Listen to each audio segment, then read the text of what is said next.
Hi there, Pastor Mike Trinity from Trinity Lutheran Church here to give you some more encouragement from the Psalms. In your hour of need, who is it that you most want by your side?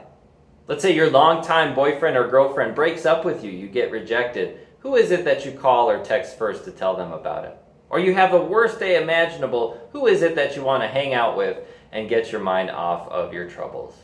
Or you're being wheeled in for emergency surgery, who is it that you want walking next to you, holding your hand as you go into that hospital? Because there is no worse feeling than being totally alone in your hour of need. There is no worse feeling than needing someone to be there and they're not. But you are never truly alone. And not in some weird like stalker kind of way, like there's somebody following you, watching everything you do. But God is always with you. And He's with you to protect you. Psalm 91 says to us, "Whoever dwells in the shelter of the Most High will rest in the shadow of the Almighty. I will say of the Lord, He is my refuge and fortress, my God in whom I trust."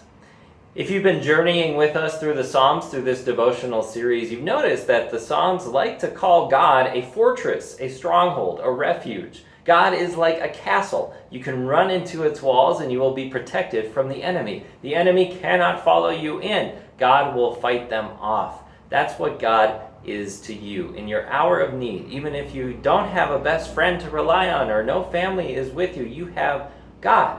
Run to Him through prayer. If you're going through something, fold your hands and talk to God about it. Run to God in His Word, like Psalm 91, like the Psalms we've been talking about. God is your refuge. He cares about you so much. In fact, the Psalm goes further later on. It says, "For He will command His angels concerning you to guard you in all your ways, that they will lift you up in their hands so that you will not strike your foot against a stone."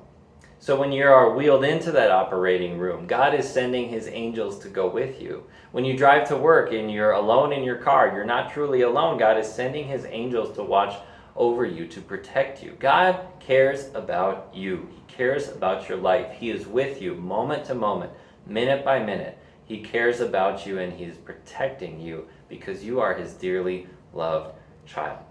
The psalm ends like this. "Because He loves me, says the Lord," talking about you even though it says He, "I will rescue him. I will protect him, for he acknowledges my name. He will call on me, and I will answer him. I will be with him in trouble. I will deliver him and honor him. With long life I will satisfy him and show him my salvation." When you love someone, you want to make all their problems go away, right? And it is so painful. It hurts when you want to do that for your loved one, but you can't. They're hurting physically or emotionally, and you're helpless to do anything about it. But God is never helpless. God is always able to protect, always able to give us what we need. He showed us this when Jesus Christ died on the cross and saved us from all of our sin, gave us the salvation from our own guilt, our own hell. So we have the promise through Jesus that one day we will be delivered from this life into heavenly glory. And until then, bad things may still happen. That emergency surgery may be necessary. Your longtime boyfriend or girlfriend may indeed break up with you. You may have bad days. But remember this, God has not given up on taking care of you. God has not given up on protecting you. No, God's promise is not that this world is all going to be hunky-dory and that your life is not going to have any issues. God's promise is that no matter what happens, He will deliver you from them all. Call on Him, rest in Him, be assured and confident in Him, because God is your deliverer. He is always with you, always loves you, and He is always protecting you. We would love to talk more about this protection, this confidence that we can have in God. So join us any Sunday for service at 10:15, or come a little before for Bible class at 9 a.m. We would love to hear from you, so hope you get in touch. Until then, God bless.